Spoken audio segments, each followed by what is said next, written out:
Covering all conversation, from dating to getting revenge on your exes. This is Talking Points with Shabazz Davis on World Improv Network.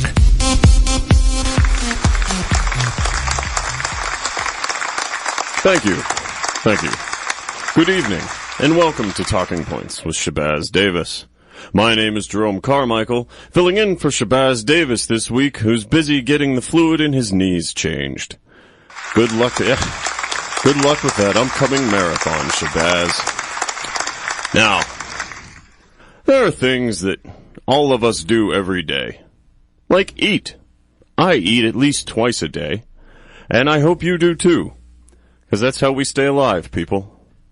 Now, some people like their food differently. I went through a period where I lived on raw food only, because I heard it was good for you. It tasted awful, and I actually got sick.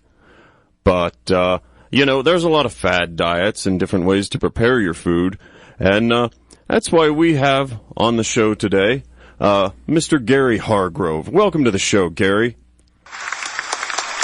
Let's see if we can chop something up for your listeners today, huh? Oh, I'm looking forward to it. Also joining us now. Well, I should set this up. I'm assuming everybody is familiar with you, Gary, as I am. Gary Hargrove, you just published your third book on engine block barbecue. That's right. That's right. Yeah. Cooking with your car. Yeah, well, we live in the United States. This is a country where people really enjoy their cars. We're a car-obsessed country, all right? And yes. And cars came from the United States. So it only seems natural to combine, what you were just saying. Yeah, we got to eat every day. People got to drive every day. We got to cross vast expanses.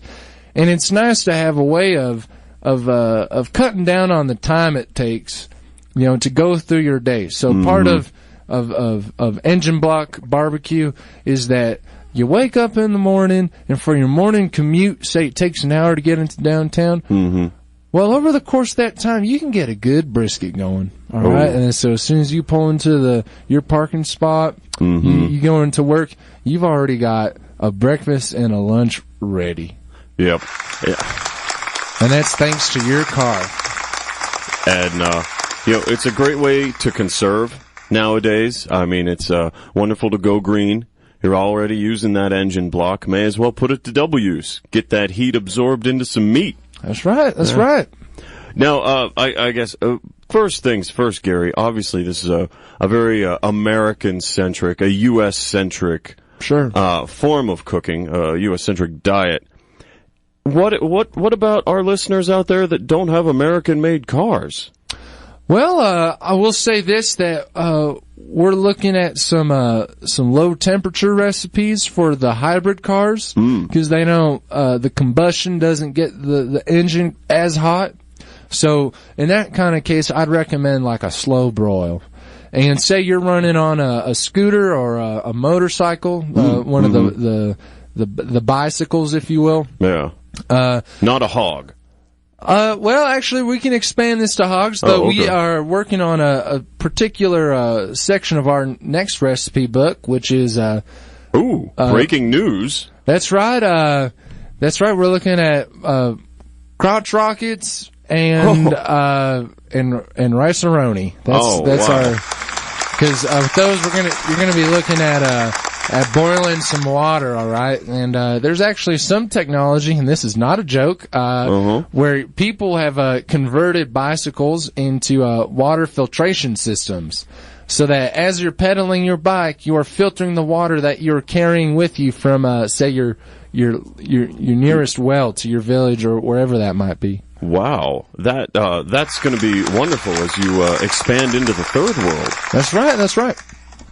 Now, Gary, I could just sit here and talk to you about meat all day, but we do have a little more of an interactive portion of our show today. We have over here, Tom, if you could just pan the camera over to the right here. This is an '85 Chevy Caprice that has been idling now for an hour and a half. And what do you have on the engine here?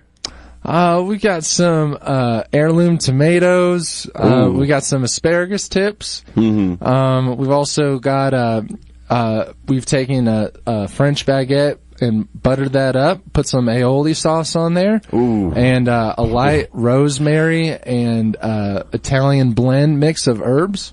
And we're just grilling that up, and the smoke will carry that into these flavors into the bread, and also into your exhaust, so that whoever's riding behind you, they're gonna go, "Hey, what's cooking up front?" Oh, wow! And that just makes traffic and gridlock a lot more fun. Boy, I'll say. And we wanted to make this a little bit of a competition, our own sort of Iron Chef, if you will.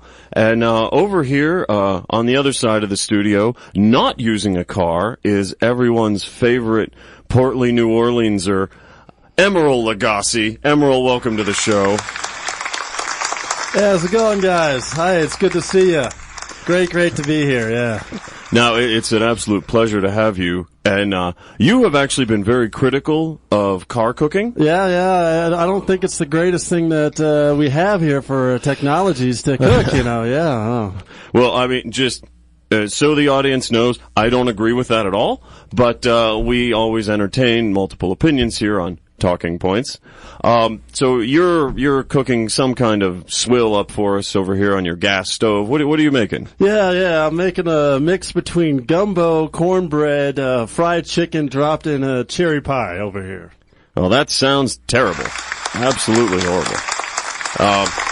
Well, it's my newest recipe. Matter of fact, I'll be selling it in Safeways shortly, and also put bookstores on Barnes and Nobles. But there has to be some tradition to cooking. Everyone thinks that just new technology, new fads come along, that therefore they should dominate the headlines and also dominate the kitchens. Yeah. In this case, with Gary Hargrove over there, the highways. But no, that's not the way it is. There's a culture behind cooking. Well, that's fascinating, Emeril. So, Mr. Hargrove, what I'd like to get into is a little bit of how does my choice of oil affect my flavors, or windshield wiper fluid, or maybe octane of gas. How can I subtly adjust my flavors? Well, we recommend going totally organic, or organic as you can get. So instead of getting your windshield wiper, that blue fluid from your AutoZone or wherever you go to get those materials,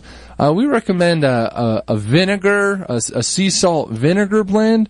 It'll peel away any debris or splattered bugs that are on your windshield.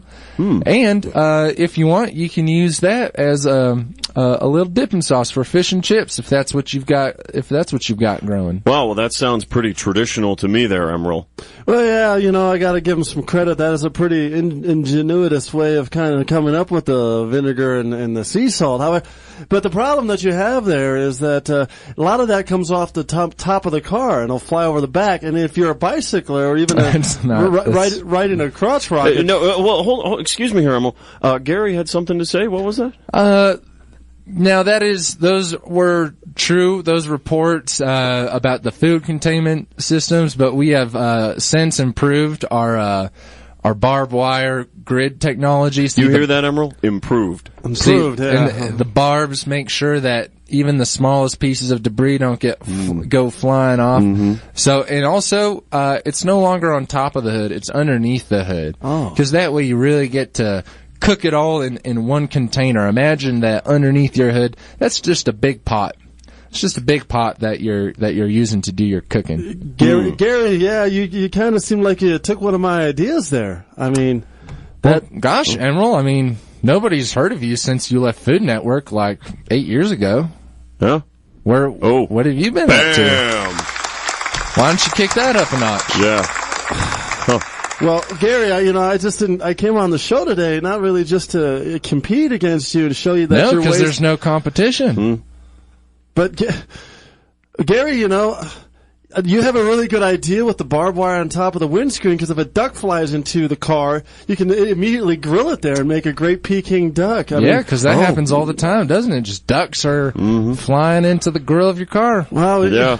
You really thought this through, haven't you, Gary? I mean, I have a lot of recipes I can help assist if you need be. Like, I know that if you take, for example, mushu pork and you mix it in with a sriracha sauce between your... Jerome, do you smell that? Can you smell that? It smells like desperation. Oh. Is that what you're cooking nowadays? Well... Gary, but I have an idea that if you put sriracha in your fuel injectors, maybe you can baste, that mushu pork. And Emerald, how often have you cooked in a car? Yeah. Well, times have changed. Answer the question, Emerald. You ever cooked on a car? I used a plug-in microwave once that goes into the... Wow.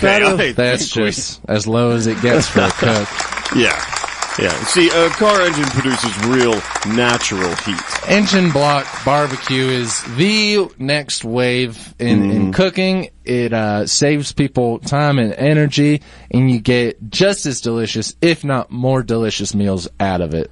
Well, now we're almost running out of time here, so let's get to the taste test portion here. Emerald, if you could spoon me up a dish. Okay. Oh yeah, that gumbo's really spicy, and it's how's the cherry pie in that too? You see that smooth hit of the cherry aftertaste? It's neither smooth nor an aftertaste. It's hitting you right up front there, and this is and the cornbread adds a strange texture to it, Emerald. This is I would qualify this as gross. This is nasty. Ugh. Now let me get at some of those heirloom tomatoes there, Gary.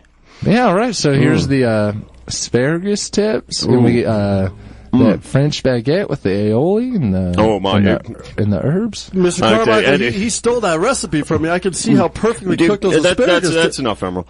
Oh man, this is excellent, Gary. Really, you should try some of this, Emerald. You can learn a thing or two here. Let me try. I guess I can keep an open mind. Oh, those asparagus tips are. How long did they sit on the top of the engine block? Those are absolutely perfect. I've never made them this good.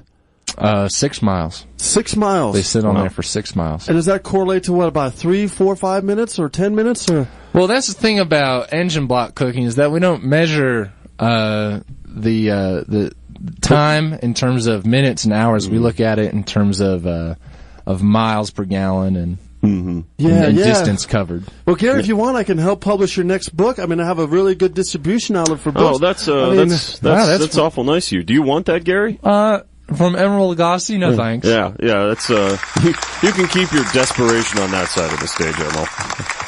Wow, Gary, it's been a pleasure to have you here today. Hey, thank you so much, and it'd be great to come back here. We're always coming up with new recipes in the laboratory. Hey, you're welcome anytime. And Emerald, I hope things turn around for you. It's been nice having you. Yeah. And thank you everyone for tuning in today to Talking Points.